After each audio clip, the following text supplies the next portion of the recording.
Have you ever wondered what happens when a doomsday prophecy doesn't come true? You'd think that would be the end of the group that believed it, right? But surprisingly, that's often not the case. In fact, sometimes, these failed prophecies make the group even stronger. How is that possible?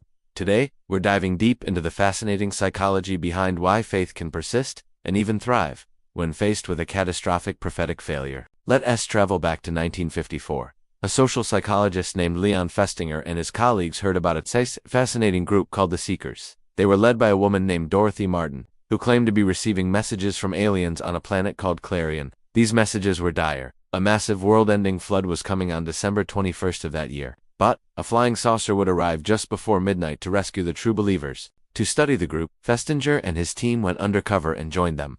As you can imagine, the tension on the night of December 21st was incredibly high. The group had given up their homes, jobs, and possessions. They had gathered in the leader's living room, waiting for their alien saviors. The clock ticked past midnight. No saucer. The world outside remained stubbornly unflooded. You would expect disappointment, maybe even anger. You'd think they would all just go home, embarrassed. But something incredible happened. At first there was silence and confusion. But then, a new message miraculously came through. It said that the little group of believers, by sitting there all night with their unshakable faith, had spread so much light that God had decided to spare the entire planet from destruction. Their response, not defeat, but celebration.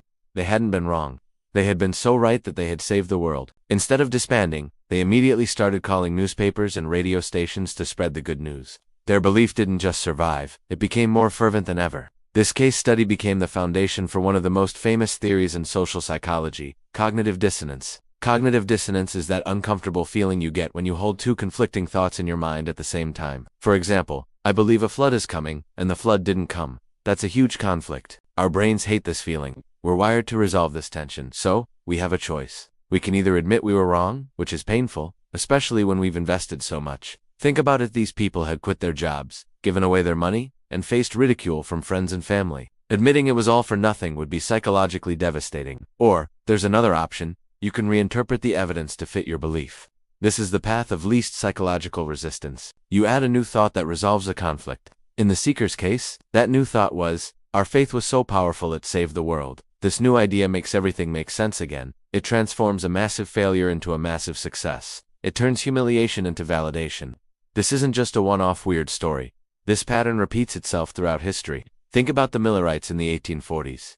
William Miller, a Baptist preacher, calculated that the second coming of Jesus would happen in 8. Thousands of followers, known as Millerites, sold their belongings and waited on hilltops. When the day came and went, it was called the Great Disappointment. But did the movement die? Not at all. While many left, a core group found a new explanation. They reasoned that Miller wasn't wrong about the date, just the event. They concluded that on that day in 1844, Jesus hadn't returned to earth, but had instead entered the most holy place in the heavenly sanctuary to begin a new phase of his work. This reinterpretation allowed their faith to continue and eventually led to the formation of the Seventh-day Adventist Church, which today has millions of members worldwide. So what's going on here? There are a few key ingredients that make a group more likely to double down after a failed prophecy.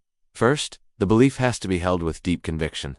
This can't be a casual, "Oh, that would be interesting" kind of belief.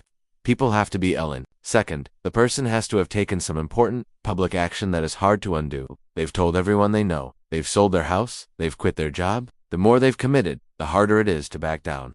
This is the sunk cost fallacy in action. They've invested too much to just walk away. Admitting they were wrong would mean admitting all their sacrifices were for nothing. Third, and this is crucial, the belief must have a social component. It's much, much harder to maintain a belief on your own when faced with disproof. But if you're surrounded by other people who also believe, you can support each other. You can collectively come up with new explanations. The group provides social validation when the physical world fails to do so. After the prophecy fails, the group huddles together, reinforces each other's beliefs, and validates the new explanation. The shared experience bonds them even tighter. When a prophecy fails, the group faces a crisis. Outsiders mock them, and their internal worldview is shaken. In this moment of crisis, the group leader or a creative member can provide a new narrative, a new interpretation. This reframing is key. It's not "we were wrong," it's "we misunderstood," or "the plan has changed," or "our actions changed the outcome." This reframing often elevates the status of the believers. They are no longer just followers. They become special, chosen people whose faith is so strong it can alter cosmic events. This is a very powerful and appealing idea. It transforms them from being foolish to being heroic. Another important factor is the isolation of the group. Often these groups are somewhat cut off from mainstream society. Their main source of information and social support comes from within the group. This creates an echo chamber where the belief is constantly reinforced and dissenting opinions are filtered out. When the prophecy fails, they turn inward to the group for answers, not outward to the skeptics who were wrong all along. So, when we look at these stories, it's easy to dismiss the believers as gullible or irrational. But what's really happening is a very human, very understandable psychological process. We all experience cognitive dissonance in smaller ways every day. Maybe you buy an expensive phone, and then you read a bad review. You might focus on all the good reviews to make yourself feel better about your purchase. Or you go on a diet, but then eat a piece of cake. You might tell yourself, it's a special occasion, or I'll just exercise more tomorrow. The failed prophecy is just this process on a grand, dramatic scale. It shows us the incredible power of our need for consistency and the lengths our minds will go to protect us from the painful reality of being wrong, especially when we've bet everything on being right. It's a testament to the power of social support and our remarkable ability to find meaning and purpose, even in the face of overwhelming contradictory evidence. It's a powerful lesson about human psychology, commitment, and the deep-seated need for our beliefs to make sense of the world. It reminds us that what we believe is often shaped as much by our social ties and emotional investments as it is by objective facts. Thanks so much for watching. What do you think about this phenomenon? Let me know your thoughts in the comments below. And if you found this interesting, don't forget to like this video and subscribe to the channel for more explorations into the fascinating corners of human behavior. See you next time.